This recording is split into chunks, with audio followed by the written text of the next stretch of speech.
नमस्कार, मैं हूं doctor Neha Gupta, senior infectious diseases physician, Delhi NCR, और आज हम विटामिन डी के बारे में कुछ डिस्कस करेंगे।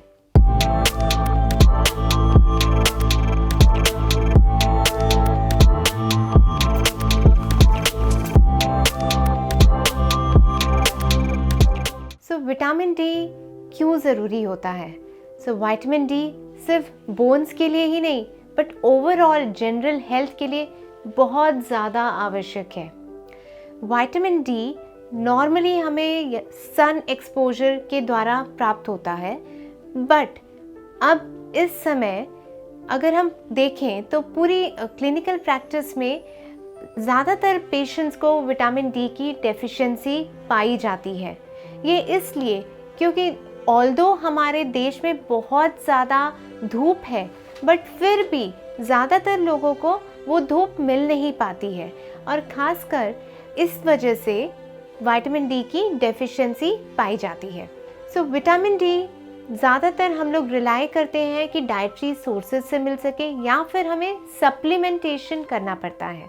विटामिन डी बेसिकली हमें किस लिए ज़रूरी होता है?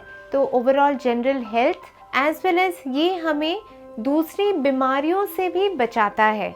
विटामिन डी डेफिशिएंसी के कौन कौन से सिम्टम्स हैं? तो कई बार लोगों को हेडेक होता है या फिर जनरलाइज्ड वीकनेस, फटीगेबिलिटी, हाथ पैरों में दर्द, और कुछ लोगों में नेक पेन हो जाना या बैक एक होना, ये सब कुछ सिम्टम्स होते हैं विटामिन डी के।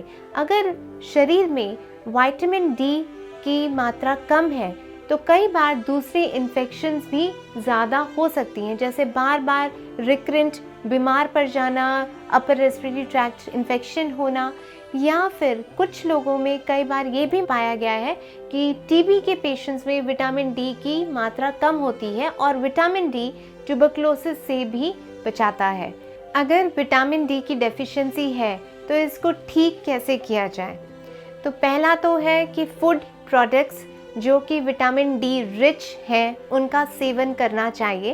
तो मिल्क एंड मिल्क प्रोडक्ट्स जैसे कि दूध, दही, छाछ, पनीर, इन सब में विटामिन डी की मात्रा बहुत ज़्यादा होती है, तो हमें अपने डेली खाने में इन सब का प्रयोग करना चाहिए। और दूसरा, हमारे पास बहुत सारी मेडिकेशंस या सप्लीमेंट्स हैं विटामिन डी को ठीक करने के लिए या सप्लीमेंट करने के लिए। तो विटामिन डी के शॉट्स आते हैं, कैप्सूल्स आती हैं, टैबलेट्स आती हैं, एंड इनका सप्लीमेंट करने से हम विटामिन डी की जो कमी है उसको पूरा कर सकते हैं। धन्यवाद।